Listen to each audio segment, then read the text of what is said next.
ఎన్నికల నేపథ్యంలో సీఎం రేవంత్ రెడ్డి నేడు కరీంనగర్ జిల్లాలో పర్యటిస్తున్నారు. చొప్పదండి మండలం గుమ్లాపూర్లో భారీ బహిరంగ సభ ఏర్పాటు చేశారు. గుమ్లాపూర్ వేదికగా గంగాధర్లో డిగ్రీ కళాశాల భవనానికి, వెదిరలో అడ్వాన్స్ ట్రైనింగ్ సెంటర్ కు, దంతోజిపేటలో సోలార్ పవర్ ప్లాంట్ కు శంకుస్థాపన చేశారు. మున్సిపల్ ఎన్నికల ప్రచారానికి ఇక 4 రోజులు మాత్రమే గడువు ఉండడంతో ప్రచారాన్ని ముమ్మరం చేశారు. ప్రధాన పార్టీల నాయకులు ధర్మపురి మున్సిపాలిటీలో మంత్రి అడ్లూరి లక్ష్మణ్ కుమార్ వర్సెస్ మాజీ మంత్రి కొప్పుల ఈశ్వర్ అన్నట్లుగా ప్రచారం సాగుతుంది.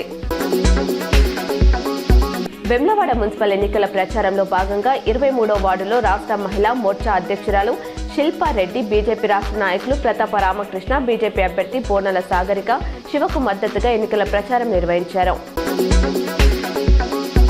మున్సిపల్ ఎన్నికల ప్రచారంలో భాగంగా ఉస్నాబాద్లో విస్తృతంగా పర్యటించి మంత్రి ప్రచారం సాగించారు.